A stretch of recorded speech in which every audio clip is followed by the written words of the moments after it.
Hi, ഇന്ന് നമുക്ക് കമ്മീഷനുകളുടെ എല്ലാം കാലാവധികളൊന്ന് നോക്കാം. എത്ര വർഷമാണെന്ന്. കേന്ദ്ര തെരഞ്ഞെടുപ്പ് കമ്മീഷൻ്റെ കാലാവധി 6 വർഷം അല്ലെങ്കിൽ 65 വർഷം. സംസ്ഥാന തെരഞ്ഞെടുപ്പ് കമ്മീഷൻ്റെ കാലാവധി 5 വർഷം അല്ലെങ്കിൽ 65 വയസ്സ്. ദേശീയ മനുഷ്യാവകാശ കമ്മീഷന് 3 വർഷം 70 വയസ്സ്. 70 വയസ്സോ അല്ലെങ്കിൽ 3 വർഷമോ ഏതാണോ ആദ്യം അത് കേട്ടോ. പിന്നെ സംസ്ഥാന മനുഷ്യാവകാശ കമ്മീഷൻ അത് തന്നെ 3 വർഷം. പിന്നെ ദേശീയ വനിതാ കമ്മീഷൻ ആണെങ്കിൽ 3 വർഷം.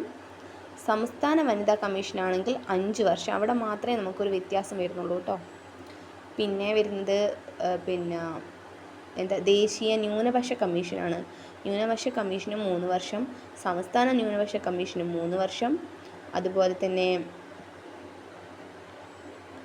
അതുപോലെ തന്നെ ദേശീയ ന്യൂനപക്ഷ കമ്മീഷന് 3 വർഷം. സംസ്ഥാന ന്യൂനപക്ഷ കമ്മീഷനും 3 വർഷം. പിന്നെ വരുന്നത് പട്ടികജാതി കമ്മീഷനും 3 വർഷം. പിന്നെ പട്ടിക ഗോത്രവർഗത്തിന് 3 വർഷം. പിന്നെ വരുന്നത് ദേശീയ പിന്നോക്ക വിഭാഗത്തിന് 3 വർഷം. സംസ്ഥാന പിന്നോക്ക വിഭാഗത്തിന് 3 വർഷം. UPSC union public service commission 6 വർഷം അല്ലെങ്കിൽ 65 വയസ്സ്. പിന്നെ വരുന്നത് ദേശീയ ബാലാവകാശ കമ്മീഷനാണ്. അത് 7 വർഷം.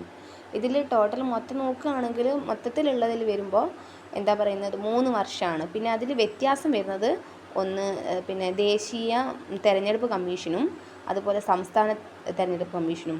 ദേശീയ തെരഞ്ഞെടുപ്പ് കമ്മീഷന് 6 വർഷം അല്ലെങ്കിൽ 65 വയസ്സ്.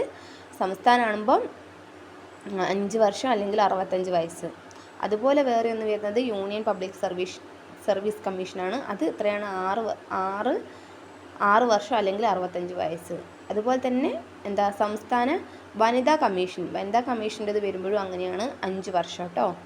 ബാക്കിയൊക്കെ 3 വർഷമാണ് വരുന്നത് കാലാവധി. ഓക്കെ.